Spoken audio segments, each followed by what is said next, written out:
আল্লাহর নবীর যেদিন জন্ম হয়েছে, আল্লাহর নবীর জন্মের সংবাদটা আবু লাহাবের একজন দাসী যাইয়া আবু লাহাবের কাছে দিছিল যে ও আবু লাহাব, ও আব্দুল উজ্জা, আপনার ভাতিজা অর্থাৎ আব্দুল্লাহর ছেলে দুনিয়াতে আসছে। আবু লাহাব এই কথা শোনা মাত্রই ওই দাসীটাকে আজাদ কইরা দিছে। কোন সুবহানাল্লাহ। কত খুশি হয়েছে চিন্তা করেন। এটা হলো নবীজির প্রথম যুগের কথা বলতেছি। এত পরিমাণ খুশি হয়েছে নবীজির জন্মের সংবাদ শুনিয়া, নবীজির মিলাদের সংবাদ শুনিয়া আবু লাহাব তার দাসীকে মুক্ত করে দিছে, আজাদ করে দিছে।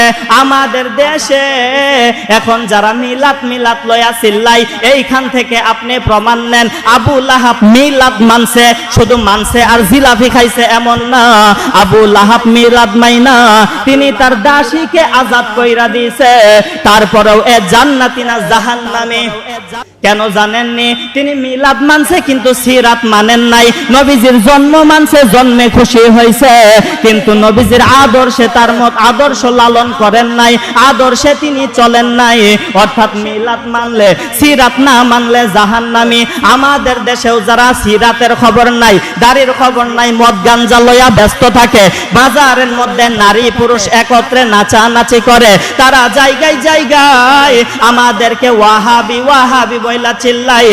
আমি আজকে বলবো, যারা আমাদেরকে ওয়াহাবি বলবে তারা সত্যিকার অর্থে আবু লাহাবের বংশধর লাহাবি। কথা বলেন ঠিক কিনা?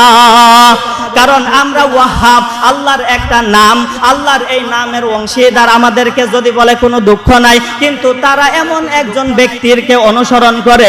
আবু লাহাব মিলাদ মানছে, সিরাত মানেন নাই। তাদেরকেও খবর লয়ে দেখবেন মিলাদে জিলাপি খায় আর জায়গায় জায়গায় মিছিল দেয়, কিন্তু তারা সত্যিকার অর্থে নামাজ তো দূরের কথা, উস্তা খাইলে পশ্চিম দিক পড়ে না, জোর কইরা পূর্ব দিকে পড়ে। ঠিক কিনা?